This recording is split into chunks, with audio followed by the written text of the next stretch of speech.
Oke, shalom semuanya, silakan duduk.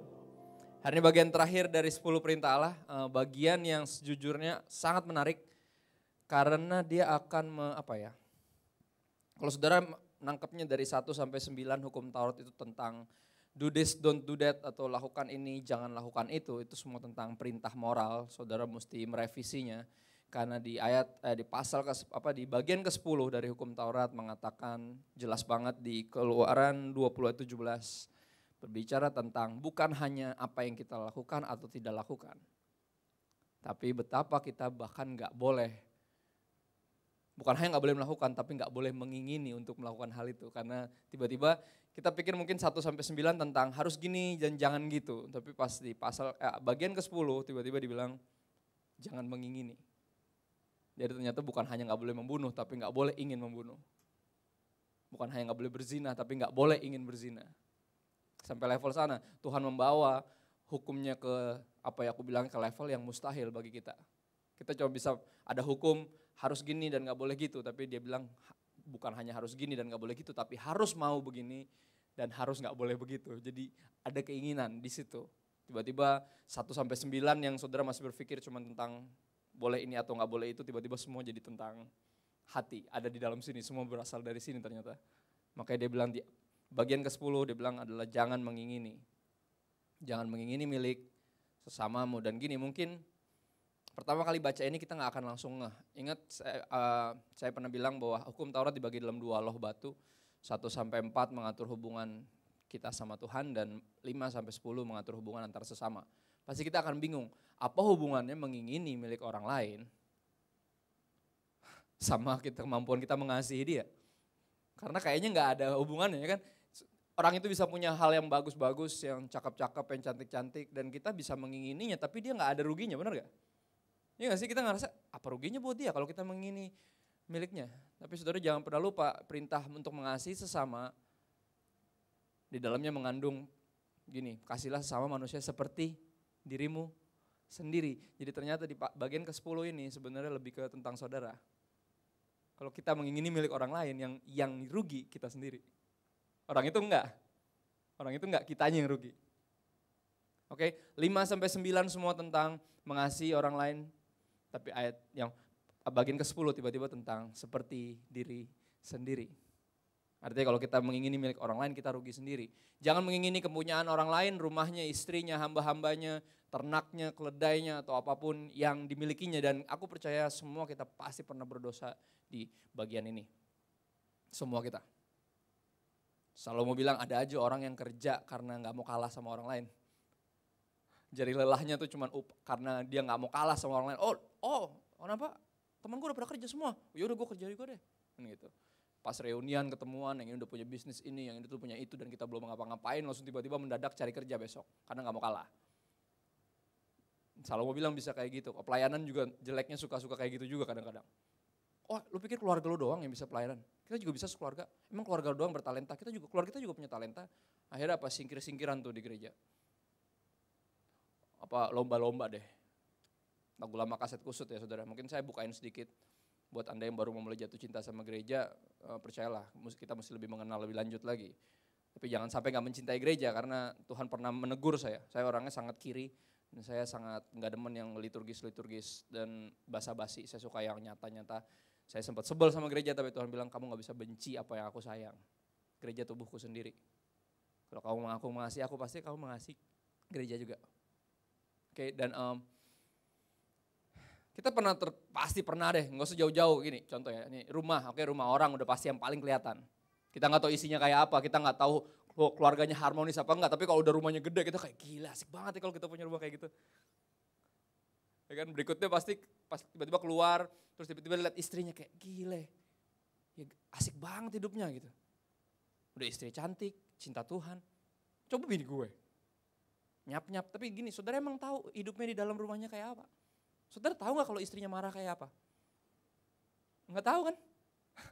Saudara tahu gak perjuangan deketin istrinya berapa lama? Nggak tahu kan? Saudara cuma taunya apa? Pokoknya cantik, kelihatannya godly, pelayanan di gereja, kayaknya sempurna banget, coba istri gue kayak gitu. Hidup gue gak akan semerana sekarang. Kita selalu kayak gitu. Kita selalu nyalain yang lain.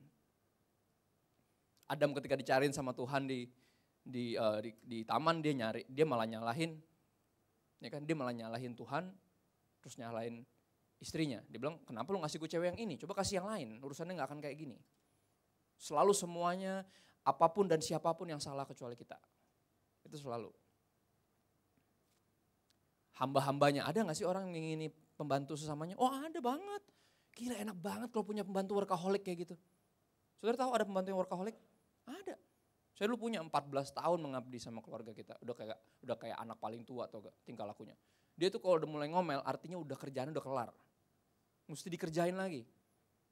Lu ngomel-ngomel aja, udah sana beliin gue es krim, mesti digituin. Dia kalau gak kerja, stres. Enak banget punya pembantu workaholic kayak gitu. Rata-rata pembantu malas ya gak? Jadi akhirnya kita mengingini, bahkan pembantu, tetangga kita, gila asik banget kalau punya pembantu kayak gitu. Workaholic, mengabdi, stres kalau gak ada kerjaan. Nah ini banyak kerjaan malah stres, rata-rata kan gitu, malas soalnya. Mengingini milik sesama, ternak, keledainya, atau apapun yang dimilikinya, kita semua berdosa dalam hal ini. Kita suka ke mall, window shopping, kenapa? Karena itu, untuk melanggar hukum nomor 10, itu yang kita suka. Ya kan mengingini. Seolah kebahagiaan sejati didapat dari mengejar apa yang belum dimiliki, padahal kebahagiaan sejati berasal dari bersyukur dengan apa yang dipercayakan, bukan dari mengejar apa yang belum dipunyai. Aku bilangnya gini, the great game of, bahasa Indonesia, kejarlah daku kau kutangkap. Itu dia. Ini dia. Dalam hidup, apakah ini yang mengontrol kita? Karena enggak sesuai banget hidup kita. Gitu doang. Hidup cuma dari pengejaran ini ke pengejaran satu lagi. Dapat yang ini, tiba-tiba pengen yang itu. Gitu terus sampai gila, sampai mati. Dari lahir, itu terus. Dan Tuhan gak mau kita di lingkaran itu terus kayaknya. Hidup sia-sia banget kalau cuma buat kayak gitu doang. Yang menurut dunia disebut sebagai improvement. Dan yang menurut Tuhan bukan improvement. Improvement itu ketika kita lebih mampu bersyukur. Walaupun mungkin gak punya lebih banyak dari sebelumnya. Mungkin dipercayakan yang itu saja dari lahir sampai mati. Tapi lebih lagi mampu bersyukur dari hari ke hari. Itu improvement di mata Tuhan. The great game of kejarlah daku kau kutangkap. Ketika melihat ayat ini kita langsung ingat apa orang yang mengingini kepunyaan orang lain. Kita langsung ingat kejatuhan terbesar salah satunya di Alkitab ketika Raja Israel yang punya istri. Kemungkinan besar menurut sejarah sekitar 200. Dia punya istri udah 200. Oke, di 2 Samuel 11 namanya Daud. Dibilang dia punya istri udah 200 sampai Nabi mau negor dia tuh susah. Oke. Pendeta tuh kalau negur orang yang di atas tuh agak sulit, mesti pakai cerita-cerita dulu kan gitu. Ada seorang punya ratusan domba, ya kan, dia kaya banget. Tiba-tiba pas lagi ada pesta di rumahnya, tiba-tiba dia, sayang kalau dari 200, akhirnya dia ngambil domba satu orang yang hidup cuma punya satu domba, digedein kayak anaknya sendiri, dikasih makan tiap hari, udah kayak anak perempuannya sendiri, dibilang kayak gitu di 2 Samuel 12. Nabi Nathan cerita itu pada si Daud untuk ngingetin dia bahwa, terus tiba-tiba Daud marah kayak, ini orang udah punya banyak kenapa ngambil punya orang itu yang satu-satunya, yang segala yang dia punya malah diambil. Mana cari orang itu, bunuh aja kalau bisa, hukum seberat-beratnya, hukum, bunuh dia. Kata Nathan, lu orangnya, istri lu udah 200, lu ngeliat bini orang lain, lu pengen, lu ambil bininya, lu bunuh suaminya. Lu orangnya. Yang kita langsung ingat cerita itu. Kejatuhan terbesar dia itu. Dan dimulai dari apa? Ketika dia tidak melakukan yang seharusnya dilakukan. Godaan terbesar buat laki-laki bukan melakukan apa yang gak boleh. Tapi tidak melakukan apa-apa. Tidak melakukan apa-apa, yang baik khususnya. Tuhan udah pernah bilang sama Kain, kenapa mukamu muram kalau emang yang baik yang kamu bikin. Kenapa mukamu kayak gitu. Hati-hati kalau kamu gak bikin yang baik. Dosa tuh udah kayak di luar siap menuai kamu. Kamu tuh udah matang tinggal dituai doang. Mengenai kejatuhan ayahnya Salomo. Yang memposisikan dirinya sebagai pengkhotbah. Atau bahasa Indonesia sehari-hari bilang sebagai pemikir. Dia mikirin banyak hal karena dia lihat papahnya. Punya semuanya. Salah satu raja terbesar Israel. Sulit loh jadi anak raja terbesar Israel. Tapi di pengkhotbah, coba di slide saya di next boleh. Di pengkhotbah 1 ayat 1 saya bacain aja. Inilah perkataan pengkhotbah anak Daud, raja di Yerusalem. Dia tahu kejatuhan terbesar ayahnya. Dia bilang inilah perkataan pengkhotbah atau inilah tulisan si pemikir. Dia merenungkan banyak hal. Banyak dari kita gak sempat merenungkan. Makanya kita gak sempat bersyukur karena gak sempat merenungkan. Terlalu sibuk mengejar apa yang belum kita miliki. Kita lagi dikerjain sama setan sebenarnya.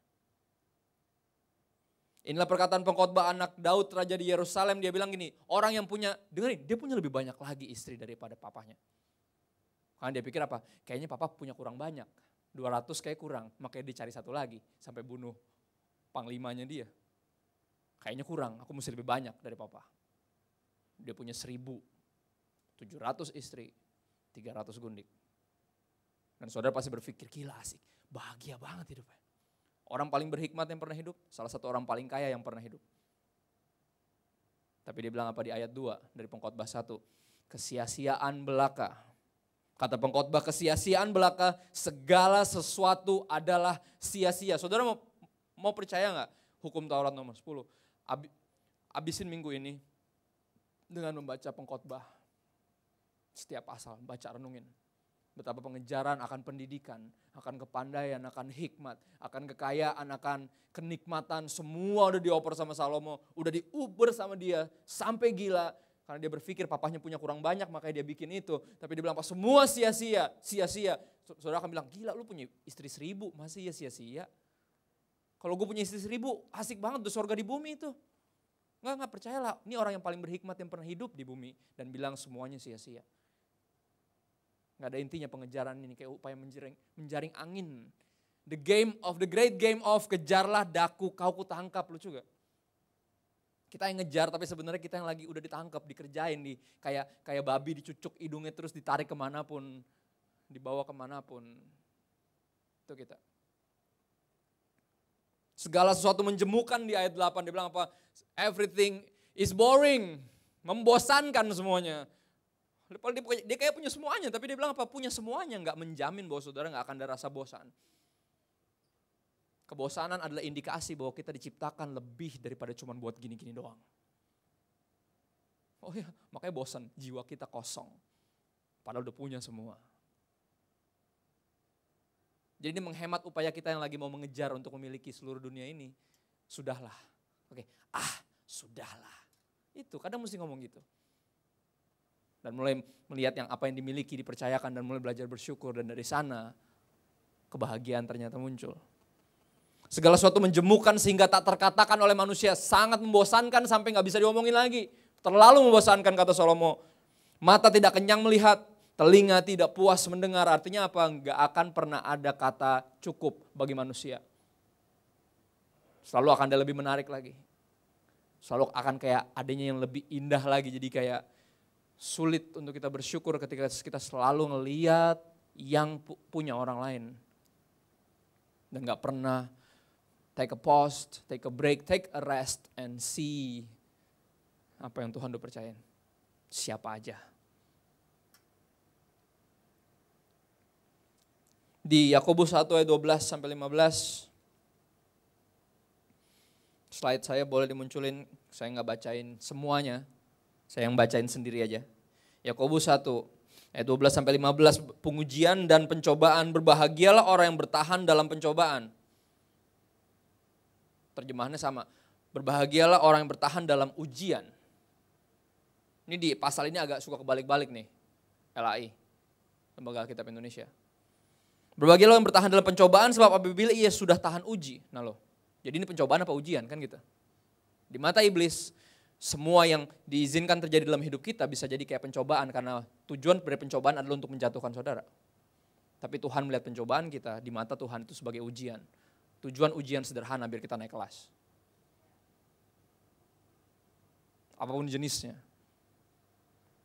Berbahagialah orang yang bertahan dalam pencobaan sebab apabila ia sudah tahan uji, ia akan menerima mahkota kehidupan yang dijanjikan Allah kepada siapa? Barang siapa yang mengasihi dia. Kuncinya ada di situ.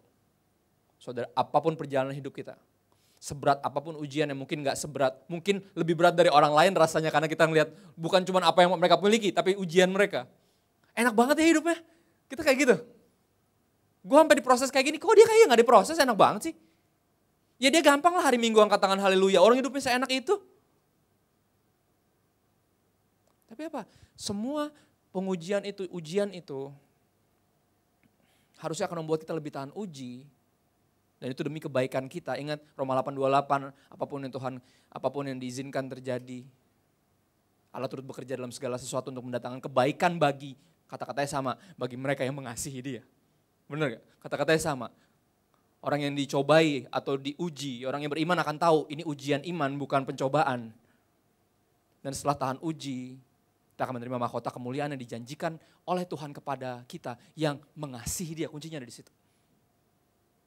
Dan kenapa kita mengasihi dia? Jawabannya sederhana, karena dia lebih dahulu mengasihi kita. Jadi di dalam seberat apapun ujian yang kita alamin, satu fakta yang mesti gak boleh menyingkir dari hati dan pikiran kita adalah bahwa apa? He loves us. Dia mengasihi kita. Dan ini penting, ini yang harus kita lalui demi kebaikan kita sendiri. Dia yang paling tahu cara memproses kita. Dia yang paling tahu benerin kita tuh kayak gimana repotnya.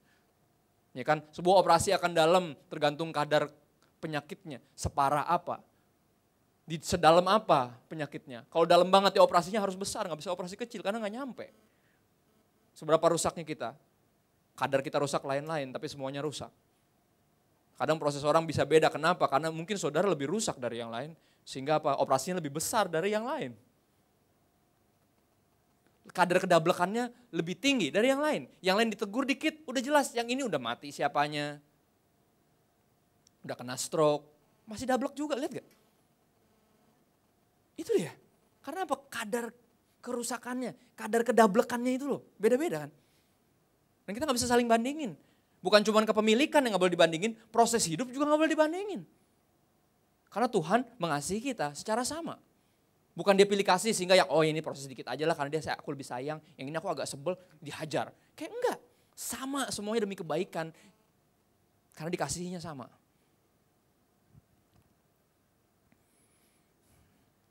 Ayat 13, apabila seorang dicobai, janganlah ia berkata pencobaan ini datang dari Allah, biar itu agama lain aja yang ngomong, kayaknya pencobaan datang dari Allah. Biar mereka yang ngomong itu, kita gak boleh ngomong kayak gitu orang Kristen. Ayat ini melarang, Yakobus melarang kita untuk bilang bahwa pencobaan ini datang dari Allah, sebab Allah tidak dapat dicobai oleh yang jahat dan ia sendiri tidak mencobai siapapun. Tetapi tiap-tiap orang, ayat 14 di sini slide-nya boleh dimunculin, tiap-tiap orang dicobai oleh keinginannya sendiri. Lihat ada kata keinginan, jangan mengingini. Dan Siddhartha Gautama ngerti banget. Semua para pengikutnya ngerti banget untuk menjauhi, untuk berusaha tidak mengingini. Karena dia tahu keinginan itu yang membuat manusia terjerat kemana-mana.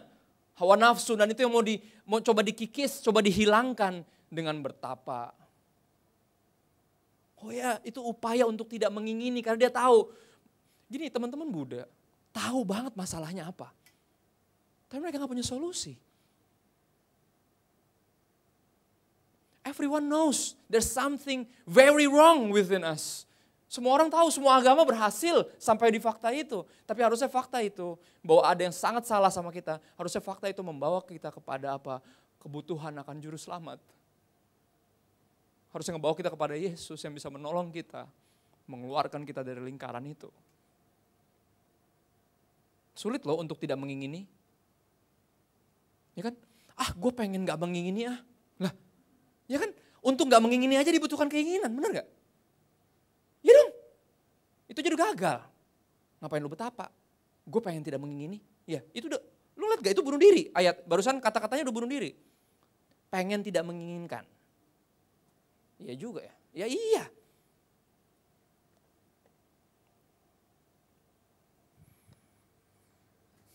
Tapi tiap-tiap orang dicobai oleh keinginan sendiri karena ia diseret.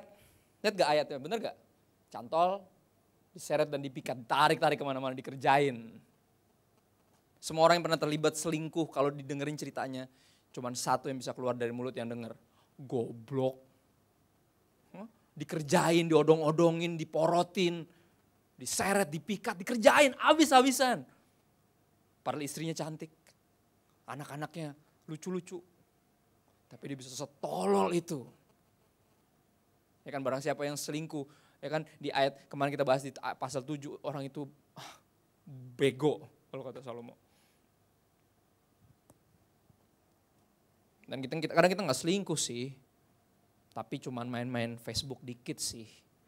Ya kan, tiba-tiba ngobrol-ngobrol sih sama orang dari negara mana sih, dari luar negeri sih. Biasanya para istri ini terjebak di sini, aku bilangnya bahasa kerennya scammer atau apalah itu. Jadi dia bilang, saya sebenarnya punya aset tapi nyangkut di bandara ini. Jadi bisa gak kamu transfer segini, ya kan? Hah? Pernah denger gak? Kalau gak pernah, saudara kurang ngobrol. Banyak nih yang begini-beginian nih. Ntar repot. Akhirnya apa dikerjain, udah transfer banyak, udah keluar banyak, tiba-tiba dikerjain. Suruh transfer lebih banyak, kalau enggak ntar foto, katanya foto bugilnya lah apalah. Foto bugilnya dia mau di-upload di Facebook, mampus enggak? Dan gini, itu bisa jadi bukan fotonya dia, tapi kan diedit. Cuman kan jelasinnya lebih repot. Saudara mau bikin press conference untuk menjelaskan itu bukan saudara. Akhirnya dikerjain kan, transfer lebih banyak, pinjam lebih banyak. Karena apa? Karena tidak bersyukur dengan apa yang dimiliki. Itu problemnya ada di sana. Hah? Ya kan? Gila ternyata masih ada yang mau ya sama gua. Suami udah mulai malas ternyata ada ya orang bule lagi. Ih kerjain, mamam tuh dikerjain. Ayolah. Tiap-tiap orang dicobai oleh keinginannya sendiri. Ketika kita baca ayat ini kita pasti langsung ingat apa?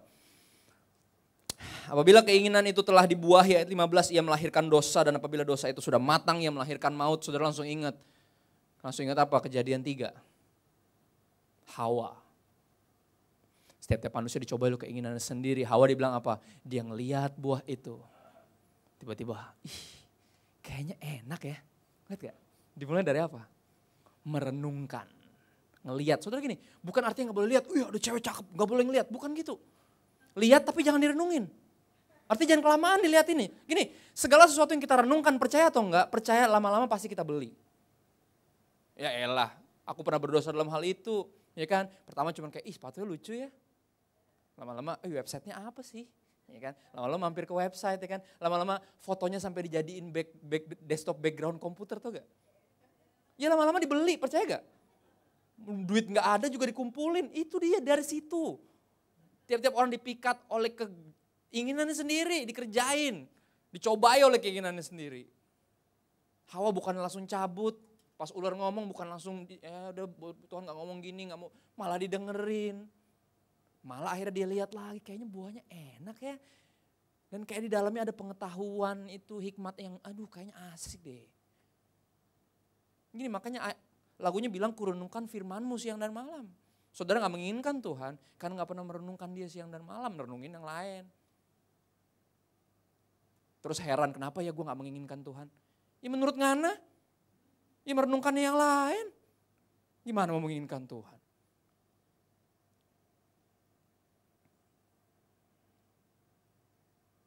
Kita langsung ingat itu, bayangin loh.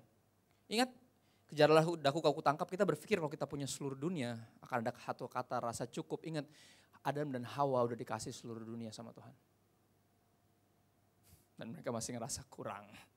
Ada yang kurang, dikerjain oleh keinginannya sendiri. Terasa tidak cukup, tidak bersyukur. Kalau saya, mestinya kalau kita pasti berpikir, kalau gue jadi Adam dan Hawa. Udahlah orang udah punya seluruh dunia.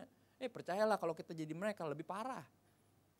Kita selalu gitu kan baca Alkitab, melihat ketika Petrus berkhianat, Yudas berkhianat, Petrus menyangkal. Pasti kita ketawa, jijik banget. Padahal dia bilang dia rela di penjara, rela mati lah, apa segala macam. Kalau kita jadi Petrus lebih jijik lagi.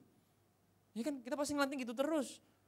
Itu contoh dari kita, betapa kita tuh omong besar ikut Tuhan, tapi selalu ketika ada ujian kita gagal lagi, udah kayak tuyul Mbak Yul tuh, gagal maning, yang itu.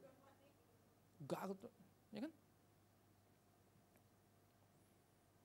Dia udah punya semua tapi masih rasa kurang. Nah makanya pentingnya apa gini, apa hubungannya jangan mengingini milik orang lain sama kemampuan kita mengasihi orang lain. Karena ini tentang kasih sesama seperti diri sendiri kan. 5-10. Apa hubungannya? Hubungannya ada di sini saudara. Ingetin kata ini. Boleh di next. Satu kata doang. Cukup. C-U-K-U-P. Cukup. Dari situ. Sebelum kita rasa cukup kita gak bakal pernah mau memberi kepada orang lain. Sebelum kita rasa cukup kita gak bakalan pernah mau bantuin orang lain. Gak pernah. Dan rasa cukup itu yang mesti kita kejar. Sesuatu yang menurut filosofi dunia gak pernah ada dalam kamus manusia. Manusia gak pernah mengenal kata cukup, gak ngerti artinya. Makanya selalu dikerjain dari pengejaran satu ke pengejaran yang lain, dapat ini, pengen itu, pengen itu, pengen itu. Padahal ketika mengingini yang lain, kita sebenarnya rugi sendiri karena apa? Hidup kita, sukacita kita sangat ditentukan dari seberapa kita bersyukur. Ya kan? Dulu naik angkot, pengen bisa nyicil motor. Udah nyicil motor, pengen bisa beli motor. Udah beli motor, contoh sederhana, Kawasaki Athlete dulu sempat terkenal. Yang hijau itu versi balainya dari Kawasaki Ninja, ya kan. Baru beli Athlete seneng banget, akhirnya lunas, yeay gitu kan. Saat lampu merah pertama, di hari pertama udah seneng banget. Tiba-tiba di sebelah brom, Ninja 250. Lagi seneng-senengnya, tiba-tiba sukacitanya mendadak hilang gitu aja. Asik banget gue kalau punya itu, ya kan. Akhirnya apa, kerja, cuman gali lubang tutup lupa. Ya kan, gali lubang tutup lupa, iya. Gali lubang tutup lupa, terus gak jelas, tuker tambah, yang ini belum beres, sudah mulai nyicil yang ono, 2,5 dapat, udah seneng-seneng banget hari pertama, lampu merah pertama. Breng, tiba-tiba di sebelahnya Ninja 500, ya enggak? Kerjain terus. Udah sampai punya motor segede gaban, ya kan tiba-tiba di sebelah mobil. Langsung kayak, ih asik juga kalau punya mobil ya. Mobil dari nol pelan-pelan ke atas, udah punya mobil tercepat di dunia, sampai pakai F1, buat ke kantor pakai F1, bayangin tuh. Dan tiba-tiba di sebelah ada helikopter terbang. Asik banget kalau punya helikopter, gak perlu macet kayak gini. Kan gitu, nyicil buat helikopter. Dikerjain sampai gila, bener. Ngeliat gak kebodohan kita? Dari ilustrasi sederhana yang tadi. Dikerjain terus. Aku menyadari kita terjebak di sana ketika gini. Aku lu sempat ikut casting iklan, tampangku karena kayak preman, jadi di casting iklan buat jadi preman waktu itu. Dulu gondrong dan sekarang lagi mau gondrong lagi, cuman nggak tahu deh gimana, ya kan. Akhirnya aku datang ke tempat casting, terus waktu itu aku udah pacaran sama istriku si Lovelia. Udah pacaran kita ke tahun kedua, tahun pertama kayak kalau nggak salah, lagi awal-awal tuh. Tahun pertama biasanya lagi masih kayak songong ya kan, lagi antara seneng sama songong, tau nggak? Ih gila dapet juga ya, cakep ya, jangan-jangan gue bisa dapet yang lebih cakep gitu. Songong, manusia tuh gitu, ya kan. Akhirnya pas lagi casting, ya kan, datang cowok terus cewek casting, langsung ngeliat kayak, astagfirullahaladzim, cakep amat, kan gitu, ya kan. Nggak lama, tiba-tiba 10 menit kemudian, yang ini udah kelar casting, datang lagi, lebih cakep lagi. Sampai yang kelima, aku baru nggak tiba-tiba kayak ditoyor sama Tuhan, no, kejar tuh, cakep, makan tuh cakep, kata dia. Ini baru di negara lo sendiri, nggak habis-habis, apalagi di seluruh dunia, percayalah, this is the game of kejarlah daku kau kutangkap, manusia nggak akan pernah ngerasa cukup. Yang lain bisa tuker tambah, tapi ntar istri apa suami yang bisa tuker tambah. Hah? Kayalah, realistis aja lah. Kemohon, jangan dibego-begoin lah, pas kasar tuh kayak gitu.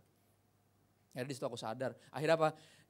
Instead of ngeliat semua yang tadi datang lebih cakep, tiba-tiba aku langsung tutup mata, langsung bersyukur.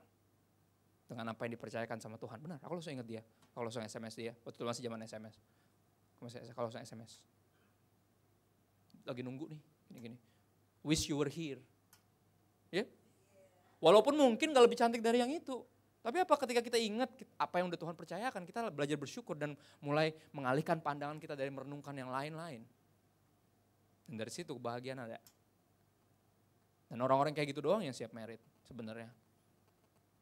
Ya, kalau yang pacaran udah gak jelas, juntrungannya masih ngeliat kanan sini. Percayalah ntar merit lihat sana sini juga. Cuman bedanya ada yang tampar aja istrinya. Kalau dulu pas lihat kanan kiri gak ada yang tampar kan. Sekarang ada yang ngeliat ke depan. Ya. Gitu. Astaga. So Timotius 6 ayat 6-9 ada di situ.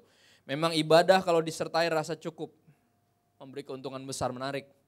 Ternyata ibadah atau penyembahan hanya berasal dari hati yang berasa bukan kekurangan tapi rasa cukup.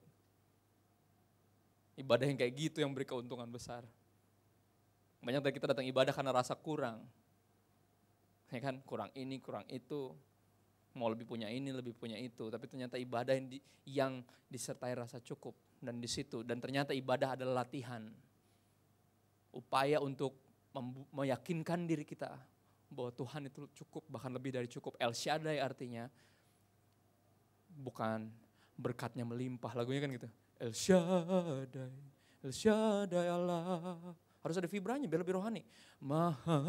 Harus lebih gitu, kalau bisa lebih lebay, lebih bagus. Berkatnya melimpah gitu. GBI banget lagunya.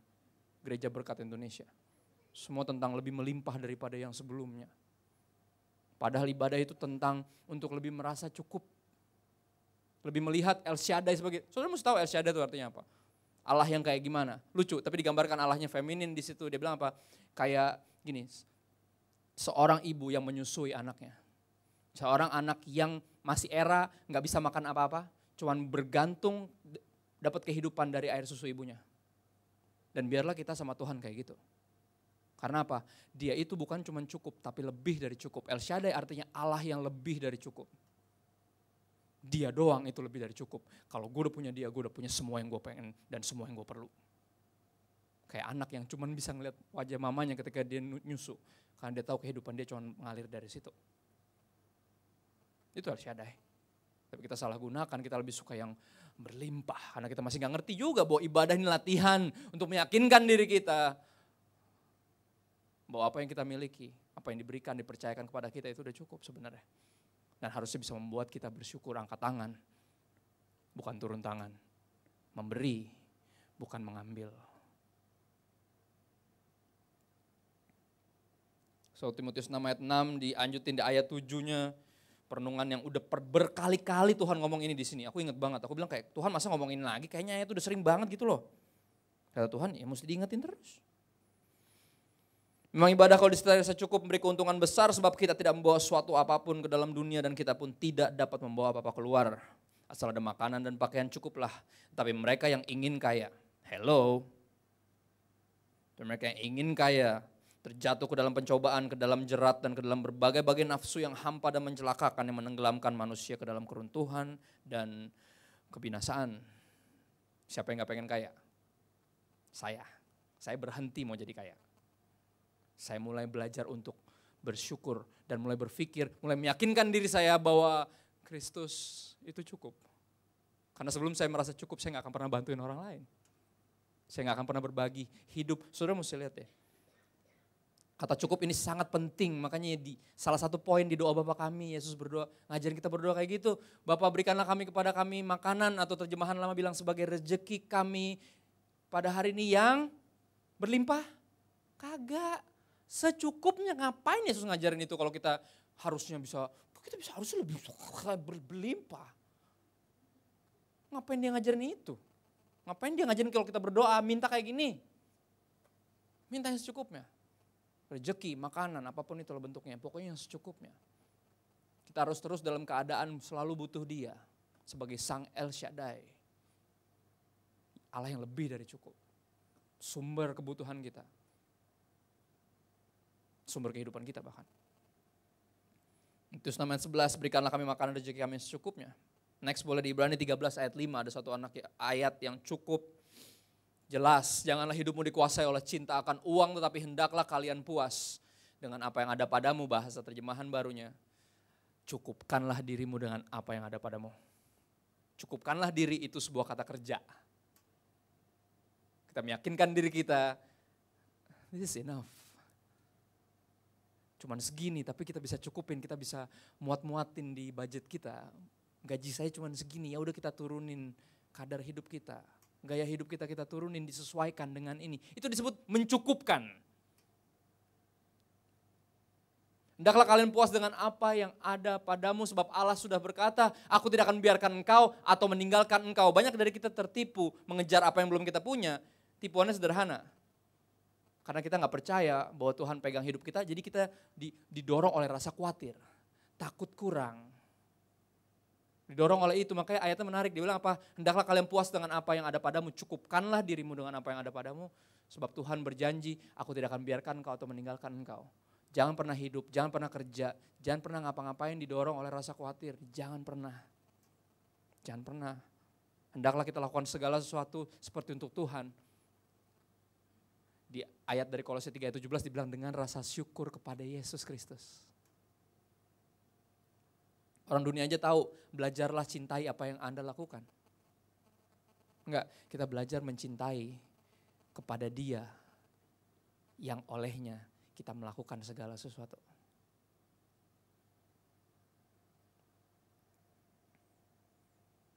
Cukup, kata itu yang penting banget. Puas dengan apa yang ada padamu itu kata cukup namanya.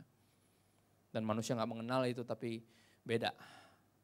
Semua itu dikejar oleh bangsa-bangsa yang tidak mengenal Allah, tetapi kamu, ada perbedaannya. Cari dahulu kerajaan Allah dan kebenarannya. But you, O man of God, 1 Timotius 6 ayat 11. Kejarlah iman, kasih, dan yang lain. Kita dalam perlombaan yang berbeda dengan teman-teman kita yang lain yang gak kenal Tuhan. Kita dalam permainan yang berbeda, bukan kejarlah dahu kau tangkap. Sebelum kau menangkap aku, engkau telah kutangkap, kata Tuhan. Paulus bilang bukan karena aku telah mengejarnya atau telah mencapainya, tapi karena aku lebih dahulu ditangkap olehnya. Dan aku sekarang berusaha untuk menangkap dia. Itu pencarian Tuhan, pengejaran Tuhan, perlombaan yang jauh berbeda sama teman-teman kita yang gak mengenal Tuhan. Dan pengejaran Tuhan, pribadi Tuhan adalah upaya untuk lebih bersyukur bahwa kita udah punya dia. Dan bahkan dibilang gini, cari dahulu kerajaan Allah dan kebenaran maka semuanya akan ditambahin. Bukan cuma dia tapi ada bonus-bonus lain, benar. Istri, anak-anak, teman-teman, tempat kerja, gereja, ada bonus-bonusnya. Tapi pernah kita berhenti dan melihat apa yang udah dipercayakan dan mulai berhenti ngelihat apa yang belum kita punya di depan. 2 Korintus 9 ayat 8, hari ini aku akan sedikit redefine kata tentang berkelimpahan. Karena kita GBI sangat lekat dengan kata itu. Gereja berkelimpahan Indonesia. Gereja berkat Indonesia. Gereja bisnis, enggak. Karena bisnis all about tentang mendapat lebih banyak. Apalah bedanya? Kalau semua tentang berkelimpahan dan berkat itu semua tentang mendapat lebih banyak. Bukan tentang lebih bisa bersyukur. Walaupun enggak dapat lebih banyak. Allah sanggup melimpahkan segala kasih karunia kepada kamu. Supaya kamu senantiasa berkecukupan, ingat bukan berlebihan.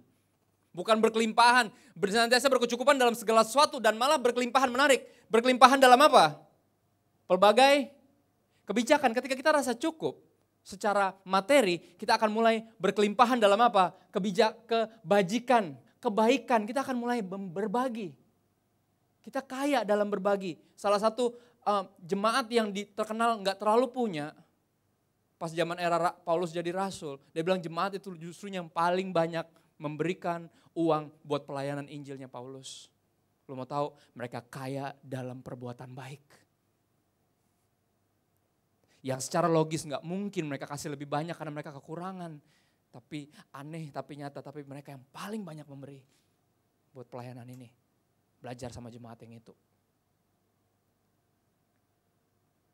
Dan aku rindu gereja udah berubah. Karena gereja udah terlalu komersil, udah terlalu bisnis. Semua orang berpikir buat kelimpahan dalam apa? Berbagai kebajikan. Ketika kita rasa cukup, kita akan mulai peduli sama orang lain. Dan disitulah kita berhasil mengasihi orang lain seperti diri sendiri. Kalau bisa keluarin 2 juta buat beli sepatu buat diri sendiri, harusnya bisa keluarin 2 juta buat bantuin orang. Itu artinya mengasihi orang lain seperti diri sendiri. Ayolah, logis-logis aja lah.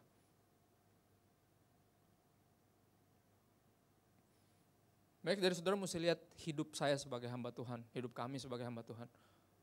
Yang kaya itu papahnya Lia. Papahnya, bukan saya yang kaya. Yang kita standar aja. Kenapa kita gak pernah beli yang aneh-aneh dengan harga yang aneh-aneh? Karena kita lagi berusaha mengasihi sesama seperti diri sendiri. Kalau bisa keluarin gope. Buat diri sendiri harus bisa keluarin gope buat anak-anak. Kenapa kayaknya kita ngasih cuma gope kecil-kecil? Karena itu doang yang kita bisa. Kita gak pernah belanjain yang lebih besar dari itu buat diri sendiri. Bukan gak mau ngasih, kadang gak ada.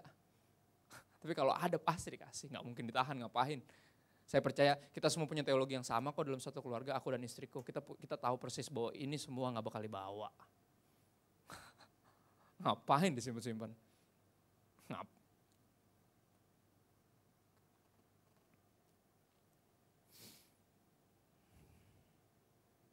Yohanes 10 ayat 10 tentang kelimpahan, benar? Pencuri datang untuk mencuri, membunuh, binasakan, tapi Allah datang untuk berikan hidup dan hidup dalam kelimpahan. Yang mana kelimpahan itu mesti dengar, saudara, kalau saudara dengar baca satu ayat di Alkitab, saudara mesti cari di ayat lain tentang kata ini. Dan saya baru ngerti apa arti hidup yang berkelimpahan. Hidup yang berkelimpahan adalah gini, kalau benar memang terlebih berkat memberi dari menerima. Kalau memang benar hikmat Salomo yang bilang gini, ada seorang yang menabur, memberi banyak tapi gak pernah kekurangan. Ada orang yang pelit, medit, sampai gila tapi selalu kekurangan. Kalau memang benar ada ayat itu, dan kalau memang benar terlebih berkat memberi dari menerima, berarti hidup yang berkelimpahan, bicara berkelimpahan dalam segala kebajikan. Ada satu quote yang aku baru baca belum lama, dia bilang gini, ketika Tuhan berkatin kita lebih banyak, kita seharusnya tidak menaikkan our standard of living, tapi menaikkan our standard of giving. Menarik. Ketika dikasih lebih banyak, jangan naikin standar hidup, naikin standar memberi. Karena kalau emang benar terlebih berkat memberi dari menerima, mestinya itu yang sedang kita coba lakukan. Tapi secara daging lebih enak menerima dari beri, benar gak? Iyalah, daging, kan neraka daging. Berbeda keinginan daging sama keinginan roh. Makanya kenapa kita dikasih Roh Kudus? Biar roh kita sinkron sama Roh Kudus. Biar roh kita bisa belajar percaya firman Tuhan yang bilang terlebih berkat memberi dari menerima. Hendaklah kamu berkelimpahan dalam berbagai kebajikan. Itu arti asli dari kelimpahan. Setuju gak? Gak perlu kaya untuk bisa jadi berkat buat orang lain. Dan ketika kita jadi berkat buat orang lain, itu kelimpahan yang sejati. Tujuan akhir Tuhan berkatin kita bukan jadi kaya, tapi jadi berkat. Dan itu di mata dia sebagai kelimpahan. Anak-anak yang bisa dipercayakan, harta di bumi yang masuk dalam kategori perkara kecil.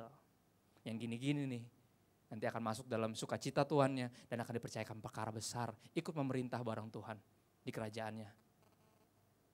Nah kalau yang sepele-sepele, krecek-krecek gini aja udah gak setia, udah pelit. Ya elah.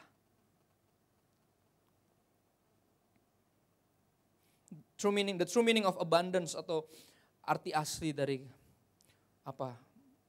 berkelebihan atau tadi abundance adalah higher standard of giving. Standar memberi yang lebih tinggi. Itu abundance, itu kelimpahan. Itu yang disebut berkelebihan.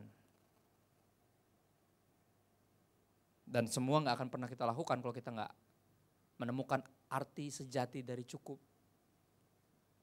Belum percaya. Mengenai kata cukup, aku akan tutup dengan ini, slide terakhir 2 Korintus 12 ayat 9. Paulus waktu itu lagi sakit, dia bilang ada duri dalam daging dan dia berdoa sama Tuhan, udah 3 kali berdoa. Dan ini mungkin yang ketiga kalinya. 3 kali saya berdoa kepada Tuhan supaya penyakit itu diangkat dari saya, tetapi Tuhan menjawab, jawaban Tuhan menarik. I love you and that's enough. Jadi dia gak disembuhin. Ya menurut Ngana, dia berdoa 3 kali dia bilang. Tapi yang terakhir Tuhan jawab, I love you and that's enough. Biar itu aja udah cukup buat kita. Biar itu cukup buat kita gak pelit. I love you. Dia bilang dia sayang sama kita dan itu udah cukup dan dia buktikan cintanya. Lihat semua yang Tuhan percayakan dalam hidup. Lihat deh, kadang kita terlalu sibuk mengejar yang lain, terlalu bodoh. Melihat sana sini, dibawa ke pengejaran-pengejaran tolol. Dan mulai lupa selupa-lupanya. Sama Tuhan yang mengasihi kita dan udah percaya yang terlalu banyak.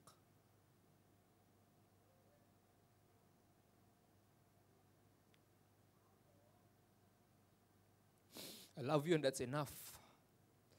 Sebab kuasaku justru paling kuat kalau kau dalam keadaan lemah.